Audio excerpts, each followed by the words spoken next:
별표 3과 4에 대한 주석 부분입니다. 보통 고시에 이렇게 주석이 붙는 경우는 흔치 않은데 사실 제가 본 법 중에서는 거의 유일하다시피 한데 이 방사선 안전관리 입장에서 장애방의 입장에서는 한 번쯤 주목해 볼 필요가 있어서 적었습니다. 제가 앞에서 설명했다시피 국제기관에서 뭔가 기준을 제시를 하면 각 나라에서 그 기준을, 그 권고를 법의 형태로 반영을 한다라고 설명을 했는데, 이 방사선 방호 등에 관한 기준도 역시 유사합니다. 국제기관에서 권고를 했고 그 권고를 이렇게 고시의 형태로 법의 테두리 안에 집어넣은 게 우리나라 방사선 방호 등에 관한 기준입니다. 이 기준에서는 앞에서 얘기했던 연간 섭취 한도라던가 유도 공기 중 농도 이런 걸 다 여기에서 정하고 있거든요. 구체적인 숫자를. 그러다 보니 왜 이런 기준이 만들어졌는지, 그리고 이 기준을 어떻게 적용해야 되는지에 대한 설명으로 이렇게 주석이 붙어 있는 굉장히 드문 경우입니다. 자, 이거 한번 읽어보면은, 자, 연간 섭취 한도와 유도 공기 중 농도. 사실 여기에서는 배출 관리 기준이라고 해가지고 이 방사성 물질, 물에 방사성 물질이 섞인 폐수나 공기를 이 사업소 외부로 반출할 때 어떤 기준을 적용할 것인가에 대한 것이 이 배출 관리 기준인데, 아직 이건 저희가 다루지 않기 때문에 연간 섭취 한도와 유도 공기 중 농도, 이걸 포함해서 유도 한도라는 이름을 사용해서 이 유도 한도에 대한 설명을 하고 있는 겁니다.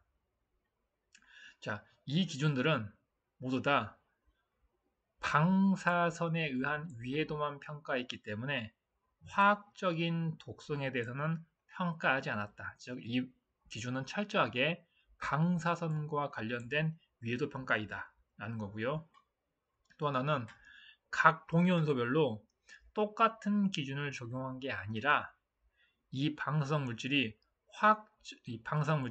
화학적인 형태에 따라서 이 호흡기에서 혈액으로 얼만큼 빨리 흡수되는지에 따라 위해도가 다르기 때문에 빨리 흡수되면은 당연히 기준이 낮아야 될 거고요.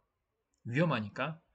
늦게 흡수되는 것들은 조금 더 기준이 높게, 이렇게 한 가지 방사성 동위원소를 하더라도 이 혈액에 흡수되는 속도에 따라서 서로 다른 연간 섭취 한도와 서로 다른 유도 공기 중 농도를 핵종별로 제시하고 있습니다. 그래서 그걸 구별하기 위해서 약자로 F, M, S에 대해서 기준을 정하고 제시해 주는 겁니다. 예를 들면은 똑같은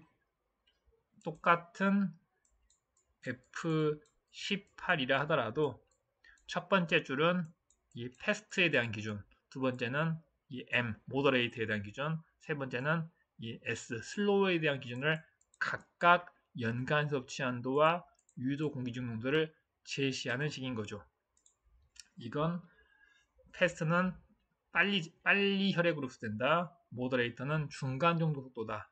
S는 슬로우, 천천히 흡수된다 라는 거고, 이 용어 자체가 ICRP 66에서 제시한 건데, 이전 권고인 ICRP 30에서는 얘를 똑같이 구별을 했지만 단어만 달리 표현을 했습니다. 어떤 거냐? 섭취하는데 day, 하루가 혈액으로 흡수되는데 day로 걸린다.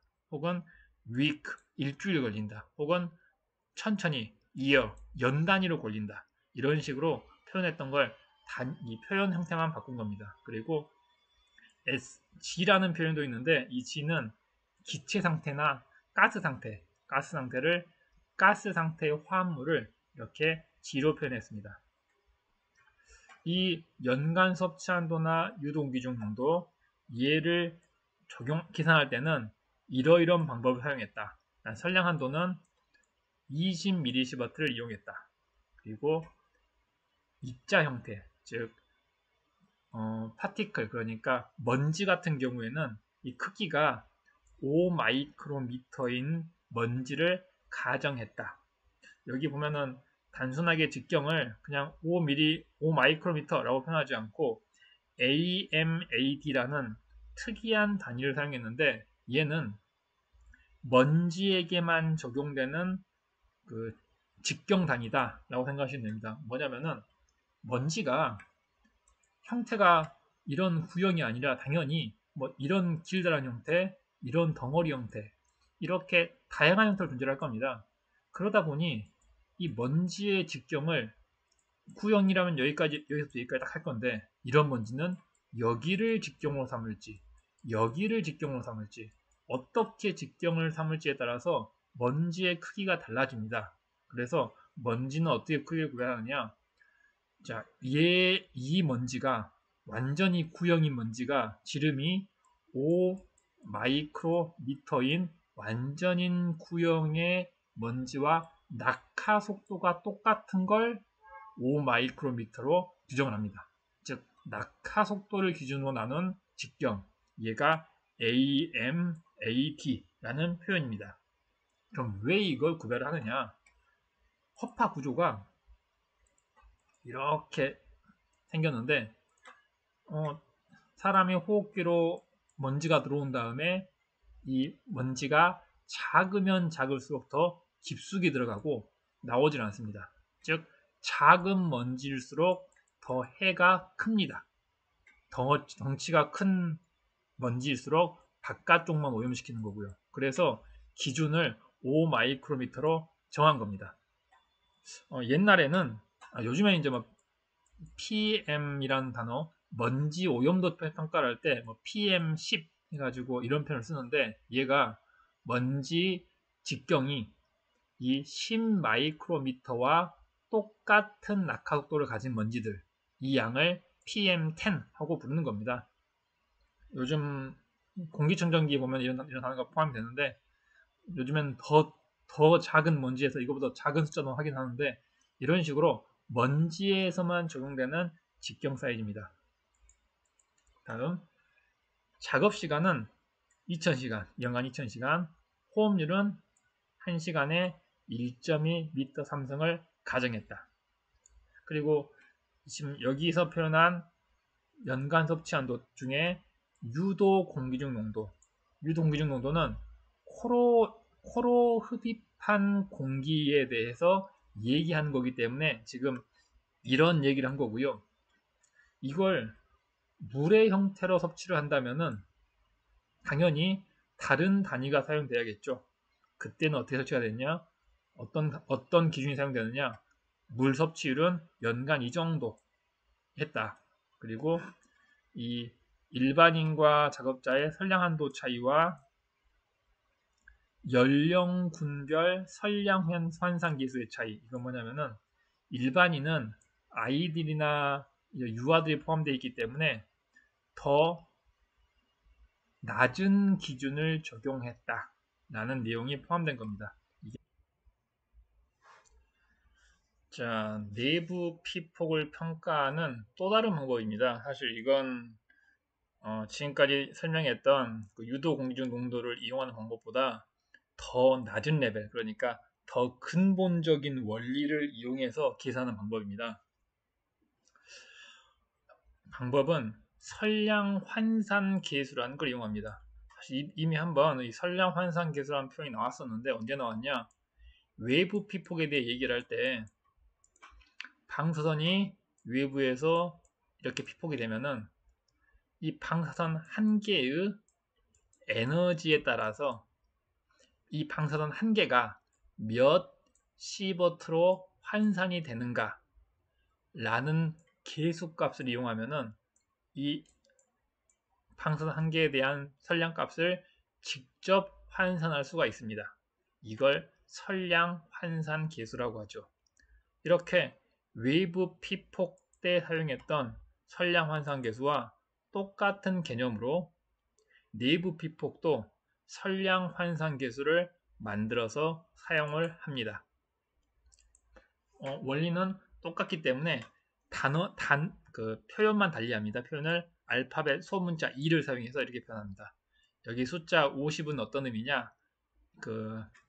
그러니까 한 1베큐렐의 방사성 물질을 흡입했거나 섭취해서 인체 내부로 들어왔을 경우에 일단 인간 몸에 들어오면은 자체 반감기와 생리학적 배출 과정을 거치면서 완전히 방출되기 전까지는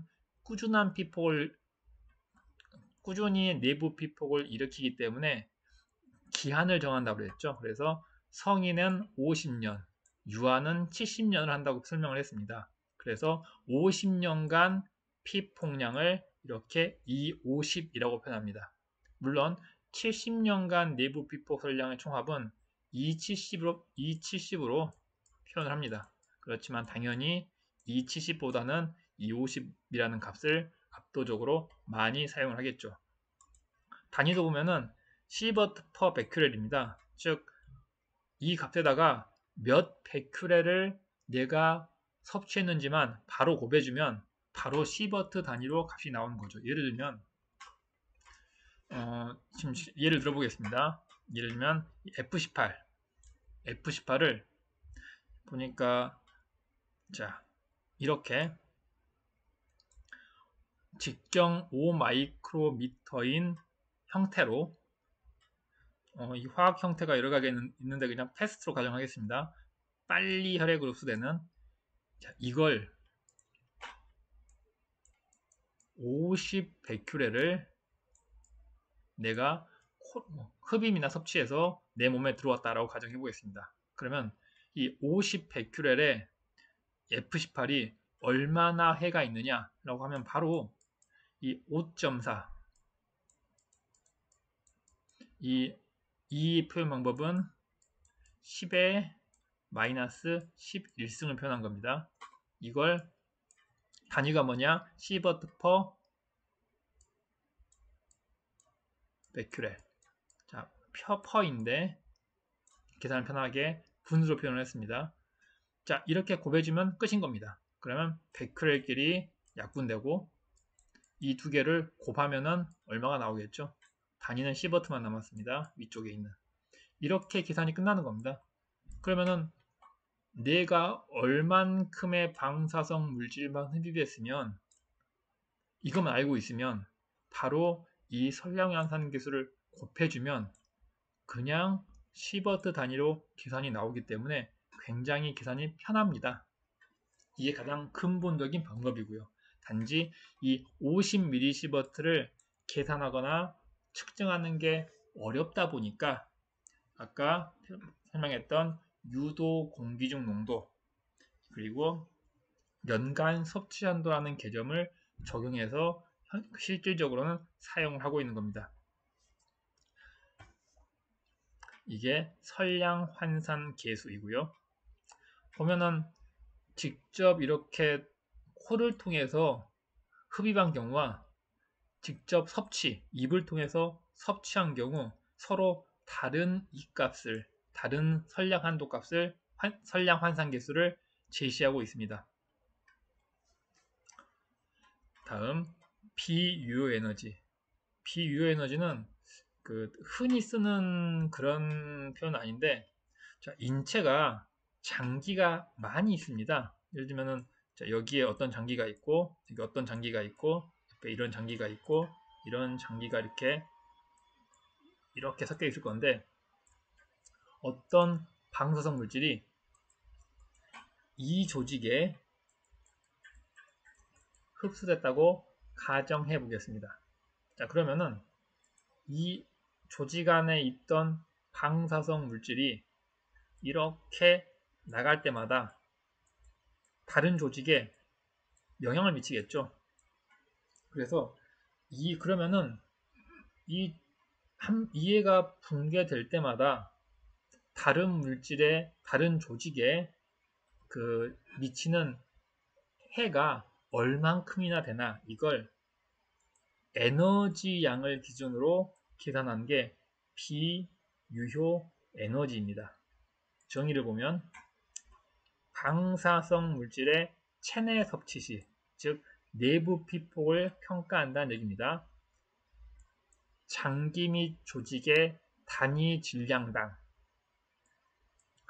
방사성 붕괴마다 흡수되는 에너지의 양, 즉 방사성 붕괴가 한 번 일어날 때마다 이 옆에 있는 장기나 조직의 1g당 혹은 1kg당 얼마나 많은 에너지가 흡수되는가, 이걸 계산하는 겁니다. 당연히 감마선 같은 경우는 투과력이 좋아서 뚫고 나가버리니까 감마선에 대해 적용하는 기준은 아니고, 투과력이 약한 알파선과 베타선에 의해 적용을 합니다.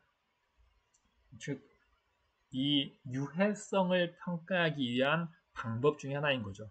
단위도 보면은 한 개 붕괴할 때마다 조직 1kg당 어느 정도의 에너지를 흡수하는가 라고 계산을 합니다.